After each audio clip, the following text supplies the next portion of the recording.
ఇక్కడికి మిమ్మల్ని ఈ సందర్భంలో కలవటం నాకు చాలా చాలా ఆనందంగా ఉంది. ఇందాక రాగానే అడిగాను ఆరోగ్యం ఎలా ఉందని. ఆరోగ్యం బాగుంది.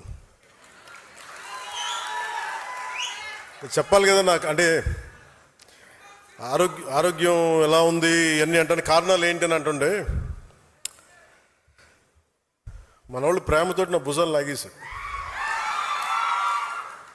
సో నాకు లాస్ట్ 2-3 ఇయర్స్లో ఏమైందంటే, ఎలక్షన్ ముందు నుంచి కూడా 1 ఇయర్ ముందు నుంచి కూడా తిరగటం వల్ల, ఒకటి కరోనా టైంలో నాకు ఈ కరోనా రావడం, ఒకటి ఈ లంగ్ ఇన్ఫెక్షన్ పోలేదు, అలా ఉండిపోయింది, అదొకటి.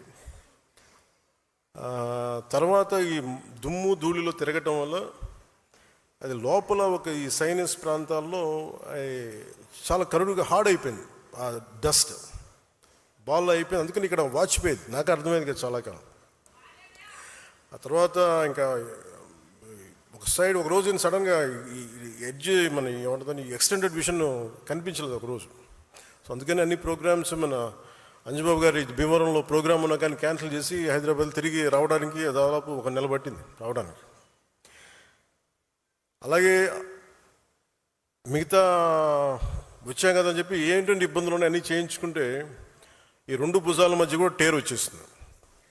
వాళ్ళు అడిగారు ఎట్లా క్యాల్సిఫికేషన్ కూడా వచ్చేసింది 2 భుజాలు, మన భుజాల్లో ఎట్లా వచ్చింది అని అడిగితే, ఏం లేదు నన్ను మా వాళ్ళు ప్రేమతో లాగేశారు అన్న అని చెప్పి, ఒకళ్ళు ఇట్లా లాగుతారు అట్లా లాగుతారు. అంటే అంతకుమించి నాకు వేరే కారణాలు కనిపించలే. ఎందుకంటే ఒకసారి మధ్యలోకి వెళ్తున్నప్పుడు షేక్ హ్యాండ్ ఇస్తే వదలరు కదా, ఆ లాగటంలో ఎంత బలంగా గుంజుతారంటే కండ తెగిపోయేంత. కాదు, మీరు ప్రేమగా కండ తెగొట్టిన పర్లేదు, ప్రేమతో తీసుకుంటాను. ఎందుకంటే హీలింగ్ కూడా మీరే చేస్తారు కాబట్టి. సో ఫర్దర్గా అన్నీ బాగానే ఉన్నాయి. కానీ అలాగే చాలా సందర్భాల్లో కొంచెం వేరంటేరు ఉంటుంది కదా, ఇన్ని జీవితంతో బతికిన తర్వాత ఆ స్పైనల్ ఇష్యూస్ ఉన్నాయి, కంప్రెషన్స్ ఉన్నాయి, ఒక 10 to 11 కంప్రెషన్స్ ఉన్నాయి, డిస్కంప్రెషన్స్. కాకపోతే నాకున్న బేసిక్గా నాకు కొంచెం ఈ స్పోర్ట్ ట్రైనింగ్ ఉండటం వల్ల నాకు బాడీ తట్టుకోగలదు. అంటే ఎంత బాధ ఉంది, ఎంత పెయిన్ ఉందో నాకే తెలియదు. నా పెయిన్ టాలరెన్స్ చాలా ఎక్కువ. అంటే లోపల తెగిపోయినాగా నాకు అర్థం కాదు, ఏదో ఇబ్బందిగా ఉంది ఇలా అనుకుని వెళ్ళిపోతూ ఉంటాను. తర్వాత టోటల్గా 2.5 inches ఎలా కదులుతున్నావు అంటారు డాక్టర్స్. సో ప్రస్తుతానికి అన్నీ బాగానే ఉన్నాయి. I'll make sure with all your blessings I'll be all right. నా కోసం ప్రార్థించిన మీ అందరికీ కూడా పేరు పేరున ప్రతి ఒక్కరికి నా ధన్యవాదాలు.